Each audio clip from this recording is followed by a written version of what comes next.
Senkaku island east China सी में located है और प्रेजेंट टाइम में जापान के द्वारा एडमिनिस्ट्रेटेड है, लेकिन ये एक डिस्प्यूटेड एरिया है जिसके ऊपर चाइना और जापान दोनों ही अपना क्लेम करते हैं।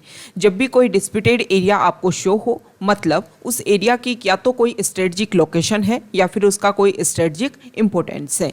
यहाँ पर अगर हम डिस्कस करें तो ये बोलते हैं कि सेनकाकू आइलैंड्स का आसपास वाला जो रीजन है वो फिशिंग के पॉइंट ऑफ व्यू से काफ़ी इंपॉर्टेंट है और यहाँ पर ऑयल के रिजर्व भी पाए जाते हैं, जिसकी वजह से ही चाइना और जापान दोनों ही इस एरिया को अपने अंडर करना चाहते हैं। सेनकाकू आइलैंड जो है, अगर उसको हम कंट्री के पॉइंट ऑफ व्यू से देखें तो चाइना, ताइवान और जापान का जो रीजन है उसके बिल्कुल मिडिल पार्ट पर लोकेटेड है सेनकाकू आइलैंड।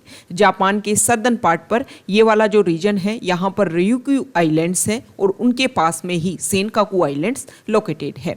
ये जो सेनकाकू आइलैंड्स जो हैं वो अनइनहेबिटेटेड जो आइलैंड्स हैं उनके ग्रुप के रूप में एग्जिस्ट करता है।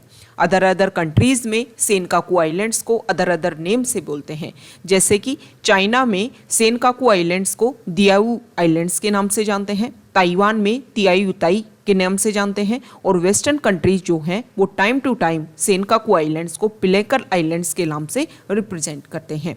तो ये बेसिक फैक्ट्स सेनकाकू आइलैंड से रिलेटेड जो हमारे एग्जाम के पॉइंट ऑफ व्यू से इंपॉर्टेंट है।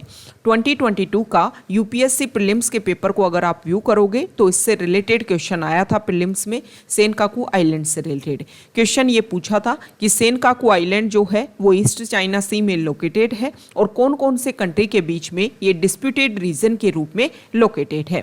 तो इससे एक बात क्लियर होती है कि जब भी कभी आप किसी एरिया को स्टडी करो तो ना सिर्फ उसकी जो लोकेशन है वो आपको स्टडी करनी है, उस एरिया के ऊपर कौन कौन से कंट्री अपना क्या क्लेम करते हैं, वहाँ पर कौन कौन से नेचुरल रिसोर्सेज पाए जाते हैं, इन सभी से रिलेटेड डायरेक्टली इनडायरेक्टली इन लिंक करते हुए आपको स्टडी करनी है।